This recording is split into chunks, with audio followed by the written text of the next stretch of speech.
मैंने क्या बोला, 5 से 10 साल पेरेंट्स की जिम्मेदारी, पर 10 से 14 साल बच्चे की जिम्मेदारी, उसको क्या करना है, क्योंकि वो जब एक्सप्लोर कर लेगा उसको पता चल जाएगा। जैसे अब इसको शॉर्ट में बताने के लिए अब मैं वेब डेवलपमेंट में आ गया। जैसे मुझे पता था परीक्षा पे चर्चा पे एक जगह मेरे से गड़बड़ हुई थी, पर और वो कुछ लोगों ने कैच भी की थी, पर लोगों ने फिर भी अच्छा इसलिए बोला क्योंकि वो गड़बड़ हुआ, पर मैंने उसको अफेक्ट नहीं होने दिया। तो एक तरीके से आपको पहले ही उसमें इनग्रेंड करना पड़ेगा कि स्टेज पे गए तो मैं ही हूँ, भूल भी गया तो भी कुछ नहीं। इनोवेशन जैसे एक तो आज के टाइम पे हो रहा है, प्रोजेक्ट आ गया, चलो यूट्यूब से कॉपी पेस्ट कर लेते हैं। ये मैंने बहुत, आपने भी देखा होगा, मोस्टली यही देखते हैं यूट्यूब से, पर आप यूट्यूब से इंस्पिरेशन लो। आपकी वॉइस मॉड्यूलेशन ऊपर नीचे, कहाँ एम्फसाइज करना है, कहाँ पे हल्का सा सॉफ्ट हो जाना है, अपने इमोशंस को कैसे कंट्रोल करना है। ऐसा नहीं कि रोबोट की तरह जैसे मैं बोल दूंगा यहाँ पे हाँ ये कर दो ये कर दो ये कर दो, ऐसे नहीं। उसको एक कॉन्फिडेंट स्पीकर बनाना है, या फिर उसको क्रिटिकल थिंकिंग, या फिर जितने भी कोई प्रोजेक्ट होता है या फिर कोई स्टेज शो करना है, उसके लिए पहले पेरेंट्स को ही, जैसे आप जितने चीज़ों को एक साथ हैंडल करना सीखेंगे ना, आज के टाइम पे जो मेन मोट है वो नॉलेज ये सब नहीं है, मेन मोट आपका है कि आप टाइम मैनेजमेंट स्किल्स कितना अच्छे से रख पाते हो। Of inspiration and encouragement, a melody of memories that will forever resonate within our hearts. We extend our deepest thanks and gratitude to the Honorable Prime Minister for gracing this hall with his presence and infusing us with his radiant spirit. प्रधानमंत्री जी द्वारा परीक्षा पे चर्चा ने हमारे जैसे करोड़ों बच्चों की बेचैनी, घबराहट एवं हार मानने की प्रवृत्ति को उत्साह, उमंग एवं सफलता की ललक में बदल दिया है। धन्यवाद माननीय प्रधानमंत्री जी, कोटि कोटि धन्यवाद। बच्चों को कॉन्फिडेंट स्पीकर कैसे बनाएं, इस पे बहुत सारे आर्टिकल मौजूद हैं। बहुत जगह पे लोग हैं जो आपको बताते हैं कि कॉन्फिडेंट स्पीकर कैसे बनाना चाहिए। कोई बड़ा मंच है जिस पे बच्चे किस तरीके से परफॉर्म कर सकते हैं या चीज़ों को बता सकते हैं बिना किसी हिचक के, उनका कॉन्फिडेंस लेवल बरकरार रहे। लेकिन हमारे साथ आज आशीष हैं, आशीष वर्मा हैं, जिन्होंने परीक्षा पे चर्चा आपने ज़रूर देखा होगा। अक्सर प्रधानमंत्री नरेंद्र मोदी परीक्षा पे चर्चा के दौरान बच्चों से मुखातिब होते हैं और वहाँ पे कुछ लोग मंच का संचालन कर रहे होते हैं, उस मंच पे होते हैं। तो आशीष से मेरी मुलाकात उसी मंच पे हुई थी, उसी मंच के बाद हुई थी जब वो परीक्षा पे चर्चा के दौरान प्रधानमंत्री नरेंद्र मोदी और एजुकेशन मिनिस्टर और बहुत सारे लोग जब उस मंच पे थे तब वो मंच का संचालन कर रहे थे। तो अपने आप में उसके लिए बहुत कॉन्फिडेंस की ज़रूरत होती है। तो किस तरीके से अपने बच्चे को आप तैयार करें कि वो कॉन्फिडेंट स्पीकर बन पाएँ।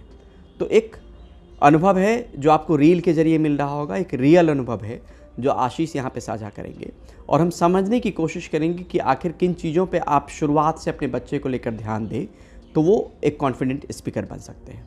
नमस्कार, मैं परिमल कुमार, और ये जो चर्चा है वो चर्चा इस मायने में भी है कि आपको सोशल मीडिया प्लेटफॉर्म पे बहुत सारे लोग दिखेंगे जो इस बात का दावा करते हैं, और उस दावे में सच्चाई भी हो सकती है कि आपके बच्चे को वो कुछ ऐसे टिप्स बता सकते हैं कि जिनसे वो किसी भी मंच पे कितने भी लोगों की मौजूदगी में अच्छे से चीज़ों को डिलीवर कर पाए। तो उसके लिए क्या कुछ ज़रूरी चीज़ें हैं उस पर चर्चा होगी।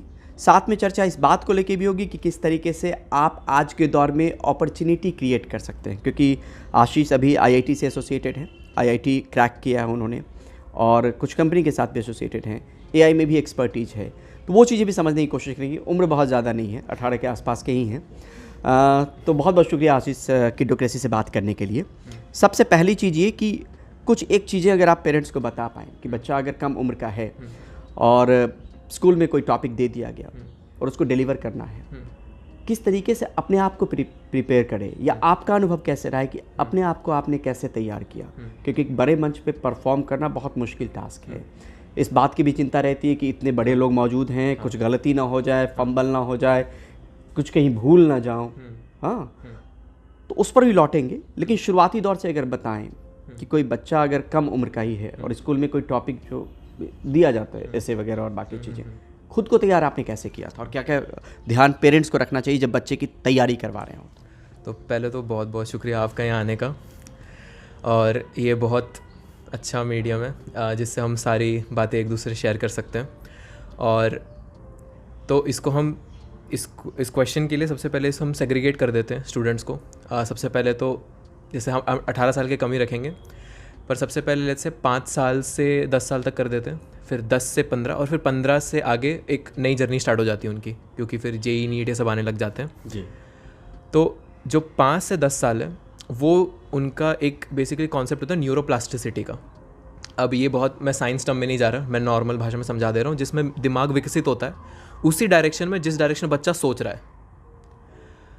अब अगर हम उसी पे थोड़ा सा देखें तो आज के टाइम पे अगर उसको एक कॉन्फिडेंट स्पीकर बनाना है या फिर उसको क्रिटिकल थिंकिंग या फिर जितने भी कोई प्रोजेक्ट होता है या फिर कोई स्टेज शो करना है, उसके लिए पहले पेरेंट्स को ही ऐसे, क्योंकि एक तो होता है कि बच्चा जब डर, जैसे हम जाते हैं तो एक तो पहले बच्चा डर जाता है, पेरेंट्स बोलते हैं कि देखो स्टेज पे जा रहे हो, ऐसे ऐसे मत करना, ध्यान रखना, कुछ भूलना मत, ऐसे करके तो पहले ही डरा देते हो उसको कि स्टेज पे जाके भूल गए, अरे ये क्या होगा, स्टेज पे भूल गए, अरे ये कैसे होगा। तो एक जो मेरे पेरेंट्स मेरे को लगा, उन्होंने को कोई डराया नहीं था, बोले स्टेज पे जाओ, नहीं हुआ नहीं हुआ, हुआ नहीं हुआ, कुछ भी नहीं होता, ऐसे करके। तो एक तरीके से आपको पहले ही उसमें इनग्रेंड करना पड़ेगा कि स्टेज पे गए तो मैं ही हूँ, भूल भी गया तो भी कुछ नहीं। एक आपको वो 5 साल जो न्यूरो उसका जब दिमाग विकसित हो रहा है उसमें ही वो फियरलेस वाली चीज़ आपको डाल देनी पड़ेंगी। तो पहले तो ये हो गया। और दूसरा, कोई भी अगर उसका प्रोजेक्ट या फिर कुछ भी आ रहा है तो आप पहली उससे इनोवेशन, जैसे एक तो आज के टाइम पे हो रहा है, प्रोजेक्ट आ गया, चलो यूट्यूब से कॉपी पेस्ट कर लेते हैं। ये मैंने बहुत, आपने भी देखा होगा, मोस्टली यही देखते हैं यूट्यूब से। पर आप यूट्यूब से इंस्पिरेशन लो और बच्चे को खुद सोचने दो कि मैं इसमें कैसे कुछ एडिशन कर सकता हूँ, क्या मैं इसको पूरे कैसे समझ सकता हूँ। तो जब वो कहीं जाके स्टेज पे या फिर साइंस फेयर में जब प्रोजेक्ट का शोकेस होता है, जब वो बोलेगा तो उसे पता होगा अंदर से कि इस चीज़ को तो मैंने खुद ही बनाया है, इसको तो मैं अच्छे से एक्सप्लेन कर सकता हूँ। तो ऐसे करके जब वो कॉपी पेस्ट से चीज़ें हटकर जब इनोवेशन पे आ जाएगा तो 5 से 10 साल में उसका इनोवेशन वाला थिंकिंग भी बढ़ जाएगा और साथ में उसे जितनी भी चीज़ सोचने समझने की चीज़ें वो भी बढ़ जाएंगी, प्लस उसका स्टेज फेयर भी ख़त्म हो जाएगा। तो ये कुछ पॉइंट्स हैं जो, क्योंकि जो 5 से 10 साल में उसमें मेजॉरिटी जो रोल होता है वो सारा का सारा पेरेंट्स का होता है और बच्चे को उस टाइम उस तरीके से उसको ढालना पड़ेगा कि हाँ इसने ऐसे कर दिया। और आप जितने से ज़्यादा स्टेज शो करवा सकें, जितना बच्चे को कॉन्फिडेंट बना सकें, जितना प्रैक्टिस करना, हाँ जितना प्रैक्टिस करवा सके, जितना उसे एक्सपोजर दिला सकें। जैसे स्कूल्स में होता है, पर कुछ पेरेंट्स बोलते हैं नहीं अभी रुक जाओ, पढ़ाई कर लो, ऐसा होता है कि पहले पढ़ाई पे ध्यान दे लो, ये सब क्या कर रहे हो।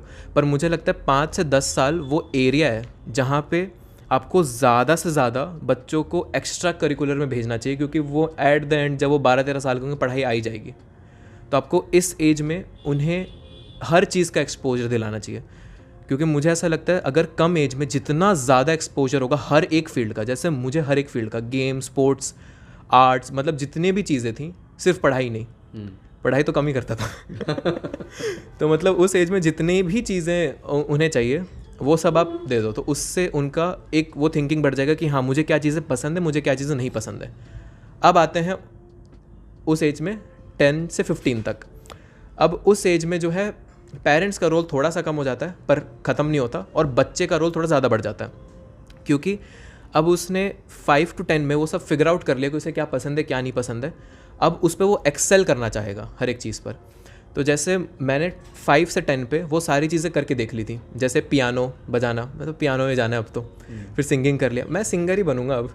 उसके बाद मैंने फिर कुछ और ट्राई किया, रूबिक्स क्यूब सॉल्व किया था मैंने, तो शायद मैं 12 साल का था उस टाइम, तो रूबिक्स क्यूब सॉल्व किया था 18 सेकंड में, ऐसे 17 सेकंड का रिकॉर्ड। मैंने बोला कैरियर तो रूबिक्स क्यूब ही है अब। तो ऐसे करके मुझे लगा कि यार मैंने सारी चीज़ें करके देख ली, अब फिर मेरे को कोडिंग मिला। तो अब 12 से 15 साल में मुझे लगता है बच्चे को हर एक कैरियर फील्ड, चाहे उसके इंटरेस्ट का हो ना हो, जैसे मैंने बायोलॉजी, टेक वालों को बायो से दूर दूर तक कोई नाता नहीं है, पर फिर मैंने बायोलॉजी, जितने भी चीज़ें, मतलब हर एक फील्ड, आर्ट्स, आईए, मतलब जितने भी होते हैं मैंने सारे कैरियर पाथ एक बार जाके देख लिया। यूथ पार्लियामेंट जो होता है हमारा, डांस होता है, तो अब उससे क्या है, मेरे को हर एक चीज़ का वो मिल गया कि कहाँ कहाँ क्या क्या है। अब आप ऐसा समझो कि मैं तो टेक में था पूरा, पर परीक्षा पे चर्चा तो वोकल कॉर्ड्स वाले था, स्पीकिंग का था, तो मैं उसमें कैसे चला गया अचानक से, क्योंकि लोगों को वही लगता है यार ये तो टेक में था, एआई था, अचानक से परीक्षा पे चर्चा पे कैसे टर्न मार लिया इसने। तो मैं यही बोलूँगा, जो वो इंसिडेंट्स हुए थे जिसमें मैंने हर एक चीज़ ट्राई किया, तो मुझे पता था कि बोलते कैसे हैं, मुझे ये पता था कि अपने आप को स्टेज पे प्रेजेंट कैसे करते हैं, वो सारी चीज़ें एडिटिंग स्किल्स। तो अपार्ट फ्रॉम जो मेरा मेन है, आपको हर एक चीज़ बच्चे को एक्सपोज दिलाना चाहिए। यहाँ पे एक चीज़ और समझना चाहेंगे आशीष कि अक्सर ये होता है कि पेरेंट्स ने कुछ याद करवा दिया, लेकिन याद करवाने के अलावा और क्या क्या प्रैक्टिस घर में करवाएं, क्योंकि अचानक से तो आप अचानक नहीं हुआ होगा कि परीक्षा पे चर्चा पे गए और मैं उस दिन मौजूद भी था, आप उतने अच्छे से तरीके से कह रहे थे और बाकी लोग भी कर रहे थे। तो हम ये बेसिक्स अगर बता पाएँ कि तैयारी जो है घर में किस तरीके से करवानी चाहिए, प्रैक्टिस कितना करवाना चाहिए, या आई कांटेक्ट को लेके बात हो गई, बॉडी लैंग्वेज को लेकर बात हो गई। तो इसका सिंपल आंसर है, जब जैसे कोई घर में गेस्ट आते हैं तो बच्चा पीछे जाके मम्मी में लिपट जाता है, अरे मम्मी मुझे क्यों इधर रख दिया है सामने इनके, मैं क्या बोलूँ इनसे। और फिर वो भी जो पेरेंट्स भी होते हैं वो भी हाँ लीनेंट हो जाता है, हाँ शर्मा आ रहा है बच्चा, शर्मा आ रहा है, ऐसे ऐसे करके वो बोल देते कि हाँ ठीक है नमस्ते बोलो, पैर छू और जाओ, ऐसा होता है। मेरे को लगता है अप्रोच थोड़ी सी चेंज कर देंगे। अगर आप बोलो बात करो इनसे, गेस्ट से बात करो, आई कॉन्टैक्ट से बात करो, क्योंकि पेरेंट्स के साथ वो कंफर्टेबल होता है, पेरेंट्स के साथ बात कर लेगा वो। पर जब हम रियल वर्ल्ड में जाते हैं, जैसे परीक्षा पे चर्चा जैसे प्लेटफॉर्म, वहाँ पे आप कंफर्टेबल नहीं हो, क्योंकि आपको वही सेम चीज़ जो आप गेस्ट के साथ कर रहे हो छोटे लेवल पे, वही परीक्षा पे चर्चा पे एक बिगर स्केल पे हो रहा है। डिफरेंस नहीं है, डिफरेंस नहीं है वहाँ पे। तो मैं ये बोलूँगा, अगर कोई गेस्ट आ रहे हैं, आप बच्चों को ज़्यादा से ज़्यादा उनसे बात करवाओ कि देखो अंकल क्या काम करते हैं, उनसे पूछो। तो उनकी पूछने की स्किल्स, क्रिटिकल थिंकिंग स्किल्स की क्या क्वेश्चंस पूछने, करेक्ट क्वेश्चंस, परीक्षा पे चर्चा में वही तो हो रहा है कि हम क्या क्वेश्चंस पूछे प्रधानमंत्री जी से ताकि हमें ज़्यादा से ज़्यादा आंसर मिले। तो वो, और फिर बच्चे को इंसाइट भी मिल जाएगा, फिर वो उस इंसाइट से फिर वो नेक्स्ट कहीं पे जाएगा, वो वहाँ पे और अच्छे क्वेश्चंस पूछेगा। ऐसे कर करके वो सारी चीज़ें कर सकता है। आप क्या करते थे घर में शुरुआती दिनों में, अगर याद करें? कभी मिरर में देख के बोला, या कभी सिर्फ प्रैक्टिस किया, या कभी मम्मी पापा को सुनाया, बहन को पकड़ के सुनाया कि मैंने ये बोला है? क्या करते थे? मैं अपने घर पे मोस्टली वीडियोस बनाता था। तो जैसे रूबिक्स क्यूब हो गया, तो रूबिक्स क्यूब कैसे सॉल्व करने में यूट्यूब पे सिखाता था उसको। मतलब मैं जो भी चीज़ कर रहा हूँ, मैं उसको दूसरों को सिखाने में ज़्यादा इंटरेस्टेड रहता था कि देखो मैंने ऐसे कर दिया, मैंने वैसे कर दिया, ऐसे ऐसे करके। तो मुझे लगता है मैं बचपन से ही वो चीज़ें कर रहा था कि मैं यूट्यूब, मीडिया, इनमें थोड़ा सा एंगेज्ड था ऑलरेडी।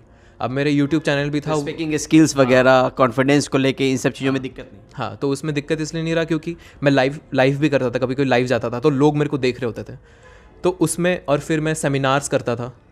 तो उसमें जैसे ये सारे होते हैं ना, स्कूल्स में ये होते हैं, आप सामने बैठे रहते हो, आपके स्टूडेंट्स होते हैं, आप उनसे बातचीत करते हो, ये सारी चीज़ें। तो मेरे को लगता है वो सब चीज़ें ने बहुत ज़्यादा हेल्प किया था मुझे, कि मैं बैठ के उनसे बात कर रहा हूँ और अपना कैमरा तो खुद को दिख ही जाता था, तो मैं कैसे प्रेजेंट हो रहा हूँ, फिर अच्छे से बाल वाल सेट कर लो, मतलब ये छोटी छोटी चीज़ें, छोटे छोटे एटिकेट्स, कि इंटरव्यू पे आया थोड़ा सा अच्छे से वेल ड्रेस्ड होके बैठना, ये सारी चीज़ें आपको तब आएंगी जब आप वो सारी चीज़ें बचपन से कर रहे हैं। तो एकदम से वो क्लिक नहीं करेगा।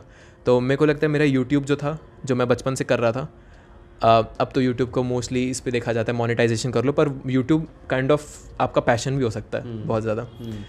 तो अगर मोटे तौर पे अगर कुछ एक चीज़ें अगर बताएं संक्षेप में कि इन चीज़ों का ख्याल शुरुआती दौर में ज़रूर रखें, क्योंकि नींव जब आप मजबूत करेंगे तभी कल को इमारत बन सकती है उस पर।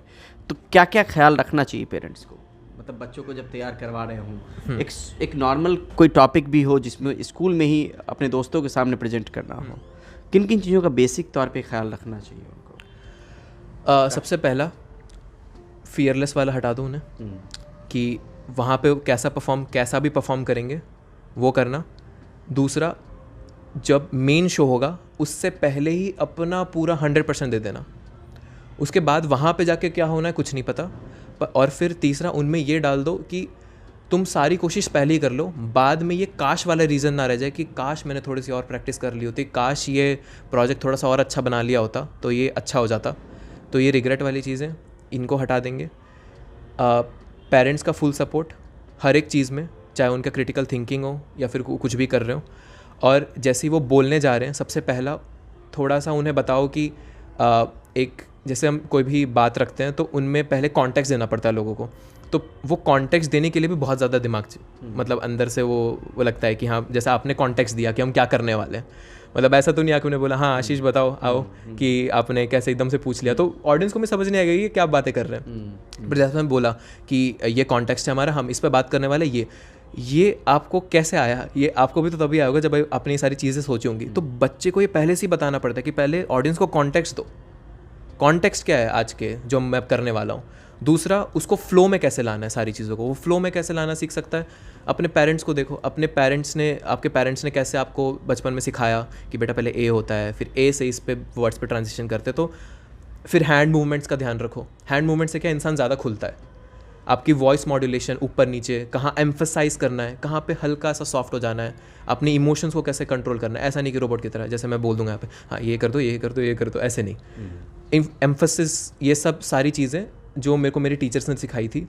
तो ये सब आपका जो डेवलपमेंट है वो आपको बचपन से ही करना पड़ेगा, वरना जैसे मेरे कॉलेज में, अब वो पढ़ के तो आ गए, पर कॉलेज में उनका कॉन्फिडेंस, उनका स्पीकिंग स्किल्स से डरे हुए से होते हैं वो स्टेज पर एक फैक्ट ये है, आप उनमें ये फैक्ट डाल दो बचपन से ही, जो मैंने बोला न्यूरोप्लास्टिसिटी, बचपन से फैक्ट डाल दो कि स्टेज पे आप हो, आप ही स्टार हो, जैसा भी करो लोग आपके लिए ताली बजाएंगे, ऐसे करके। और स्टेज पे गड़बड़ हो भी गया तो आपको पता है गड़बड़ हुई है। हाँ, तो आपको पता है गड़बड़ हुई है। जैसे मुझे पता था परीक्षा पे चर्चा पे एक जगह मेरे से गड़बड़ हुई थी, पर अगर, और वो कुछ लोगों ने कैच भी की थी, पर लोगों ने फिर भी अच्छा इसलिए बोला क्योंकि वो गड़बड़ हुआ, पर मैंने उसको अफेक्ट नहीं होने दिया आगे वाले परफॉर्मेंसेस पे। अब ऐसा हो जाता है कि मैं उस पर गड़बड़ हो गई, मैं रो दिया, अरे यार गड़बड़ हो गया, तो आगे के सारे क्वेश्चंस मेरे, अब ऐसा तो नहीं पूरा शो ही खराब हो गया। तो ये सब चीजें हम लोग भी नहीं पकड़ पाए। हाँ क्योंकि हाँ वही, जैसे हमें पता है क्यों गड़बड़ हुई थी, तैयारी करवाई होगी या जो जानता होगा तमाम चीज़ों, हाँ, उनको लगा होगा कि अच्छा ठीक है, लेकिन वो आपको पता था, आपके मेंटर को पता था, बाकी किसी को नहीं पता था। खैर, अब अपॉर्चुनिटीज़ की अगर बात करें आज के बच्चों को लेकर, आप एआई में कुछ मिला भी है आपको, अगर वो दर्शकों को बताएं क्या कुछ आपने किया है और क्या कुछ मिला है, और आईआईटी में आप पढ़ भी रहे हैं। ओके, तो सबसे पहले मुझे नेशनल एआई अवार्ड मिला है गवर्नमेंट ऑफ इंडिया से। इंटेल, डीएसटी, इंस्पायर और नीति आयोग, इन सब का कोलैबोरेशन था, वहाँ पे मुझे नेशनल एआई अवार्ड मिला था। देन मैंने बहुत सारी एआई कंपनीज़ में काम किया है। One of them is Pani AI Inc, जो जिनके साथ मैं काम कर रहा हूँ, they are one of them. फिर HTCD जहाँ मैं फुल टाइम हूँ, they are also one of them. So we are creating products in AI stuff. तो और फिर बहुत सारे फ्रीलांसिंग प्रोजेक्ट्स, तो मतलब एक तरीके से। तो अपॉर्चुनिटी को लेकर अगर बात करें बच्चों को लेकर, तो क्या कह रहे हैं कि कब से इन सब चीज़ों में कुछ किया जा सकता है और क्या किया जा सकता है अगर इंटरेस्ट? जैसे मैंने अभी जैसे 2-3 मिनट पहले बोला था, आपको हर एक चीज़ को टेस्ट करना पड़ेगा। फिर जब आप जैसे मैं 12 की 14 की एज में, 14 तक मैं सिर्फ एक्सप्लोर ही कर रहा था। जैसे मुझे नेशनल अवार्ड मिला था वेब डेवलपमेंट में, इंडिया स्किल्स एक कंपटीशन होता है उसके लिए। तो असल में आप बच्चों को अपार्ट फ्रॉम स्कूल्स जितने कॉम्पिटिशन्स में भेज सको, जब उसने वो फिगर आउट कर लिया, मैंने क्या बोला, 5 से 10 साल पेरेंट्स की जिम्मेदारी, पर 10 से 14 साल बच्चे की जिम्मेदारी, उसको क्या करना है, क्योंकि वो जब एक्सप्लोर कर लेगा उसको पता चल जाएगा। जैसे अब इसको शॉर्ट में बताने के लिए, अब मैं वेब डेवलपमेंट में आ गया, अब मुझे अपॉर्चुनिटीज़ कहाँ से मिलेंगी, सिर्फ स्कूल से तो नहीं है, बहुत सारे अदर प्लेटफॉर्म्स भी हैं। वहाँ जाके एक और इनग्रेन कर दो कि आप जितने बार ट्राई करोगे आप फेल भी, जैसे ऐसा नहीं है कि मैं कितने बार हारा भी नहीं हूँ, हारा मैं बहुत बार हूँ। जितने बार भी हैकाथॉन्स, पहले तो जीतते ही नहीं थे, मतलब लगता था कि यार कभी जीतेंगे भी हैकाथॉन, पर उससे क्या है, मेरे को एक्सपीरियंस मिलता है कि हर एक हैकाथॉन में कि हाँ इसमें क्यों नहीं जीते, क्योंकि ये प्रॉब्लम थी, अगले में वो फिक्स कर दिया, इधर क्यों नहीं जीते, क्योंकि ये प्रॉब्लम फिक्स कर दी, पर ये भी तो थी, ऐसे करके। पर जब एक विन होता है फिर विनिंग स्ट्रीक आने लग जाता है। मतलब ट्राई करने दीजिए, हाँ, इस बात की परवाह किए बगैर कि पास होंगे फेल होंगे। हाँ, ये एक, और ये तो खैर सबको पता ही होता है ट्राई करने में फेल और पास, पर लोगों को यही लगता है कि फेल होने के बाद भी मेरे पेरेंट्स सेलिब्रेशन कर देते थे। ये मोस्टली लोग नहीं करते, फेल हो गया चलो ठीक है कोई नहीं नेक्स्ट टाइम ट्राई कर लेंगे, सांत्वना देके छोड़ देते हैं। मेरे में ऐसे होता है कि मैं कंपटीशन में गया, मैंने पार्टिसिपेट किया था, रिजल्ट आने से पहले ही सेलिब्रेशन हो जाता था, क्योंकि पास हो फेल हो कोई फ़र्क नहीं पड़ता, जो है हो रहा है। तो मेरे में उन्होंने वही इनग्रेन कर दिया पेरेंट्स और टीचर्स ने कि जो मैं काश वाला था ना, कि काश थोड़ी सी और मेहनत कर ली होती, वो काश वाला मोमेंट ही आने नहीं देता था। मैं फेल हो गया तो मेरे को लगता था हाँ ग्रेसफुली फेल हुआ हूँ, कि मतलब एकदम अच्छे से फेल हुआ कि सारी चीज़ें तो करके देख ली, अब नहीं हुआ नेक्स्ट टाइम और जान लगा के देख लेंगे, क्योंकि अब पता चल गई गलतियाँ कहते, गलती पता ही नहीं तो करेंगे कैसे। तो वो सारी चीज़ें आपको देखनी पड़ेंगी। तो जैसे लोग स्कूल्स में होते हैं, NCSC ये सब कंपटीशन होता है, पार्टिसिपेट नहीं करते, एकेडमिक्स हैम्पर हो जाएगा। पर असल में क्या है, वो प्रेशर आपको लेना पड़ेगा। जैसे आप जितने चीज़ों को एक साथ हैंडल करना सीखेंगे ना, आज के टाइम पे जो मेन मोट है वो नॉलेज ये सब नहीं है, मेन मोट आपका है कि आप टाइम मैनेजमेंट स्किल्स कितना अच्छे से रख पाते हो। तो वो सारी चीज़ें मैं देखूंगा। और IIT के बच्चों को जो तैयारी कर रहे होंगे, उनके लिए अगर संक्षेप में अगर बताएं कि क्या कुछ करना चाहिए, आपने क्रैक किया। IIT के लिए जैसे मेरा तो खैर बहुत ही वर्सेटाइल था, मैं साथ में परीक्षा पे चर्चा भी कर रहा था 11th में, फिर मैं अपने AI वर्ल्ड भी देख रहा था, फिर मैं IIT की तैयारी भी कर रहा था। ऐसे बहुत सारे सब कुछ घुल मिल जाता है। तो अगर जो सिर्फ IIT की तैयारी कर रहा है, जैसे अगर जो मेरे रास्ते पे चल रहा है उसको तो मोस्टली यही मन करेगा कि MIT या स्टैनफोर्ड इनमें जाऊं। पर अगर जो IIT के लिए जो सिर्फ प्रिपेयर कर रहा है, उनको मेन मैं ये बोलूँगा, क्वेश्चंस ज़्यादा से ज़्यादा सॉल्व करो। ये एक, और ये एक मैं ये बोलूँगा, ये एक इन जनरल है, मैं सिर्फ IIT के बच्चों के लिए नहीं। जो पेनफुल चीज़ें होती हैं ना, लोग उसको नहीं करते।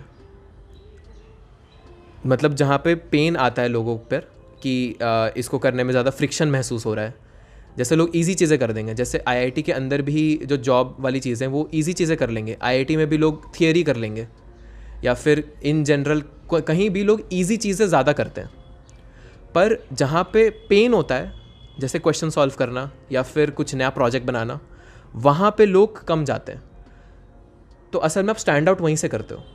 जो पेनफुल प्रोसेस होता है वो असल में आपको और अच्छा बना रहा होता है। तो मैं ये बोलूँगा, जहाँ पे IIT में जो पेनफुल प्रोसेस होते हैं ना, क्वेश्चन सॉल्व करना, पूरे दिन बैठ के रगड़ना, वो जो पेनफुल प्रोसेस है उसको आप ज़्यादा से ज़्यादा एम्ब्रेस करोगे, तब जाके आपका निकलेगा IIT। तो IIT में आप जिससे भी पूछोगे वो यही बोलेगा, question solve, PAYQ question solve. Theory हाँ कर ली, पर क्वेश्चन सॉल्व जितना करोगे उतना ज़्यादा दिमाग खुलता है।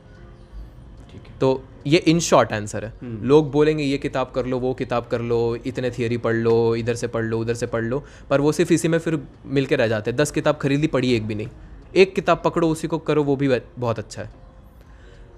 तो मेन जैसे IIT में भी मैं गया, वहाँ पे सबकी स्ट्रैटेजी यही थी, ज़्यादा से ज़्यादा क्वेश्चन सॉल्व किए सब ने, इन शॉर्ट, नो जारगन। जब बात हुई, हाँ, दोस्तों से बात हुई, इन शॉर्ट सबने ये बोला, बहुत ज़्यादा स्पीड, कैलकुलेशन, क्योंकि स्पीड और एक्यूरेसी कब बढ़ेगी, जब ज़्यादा क्वेश्चन सॉल्व करोगे।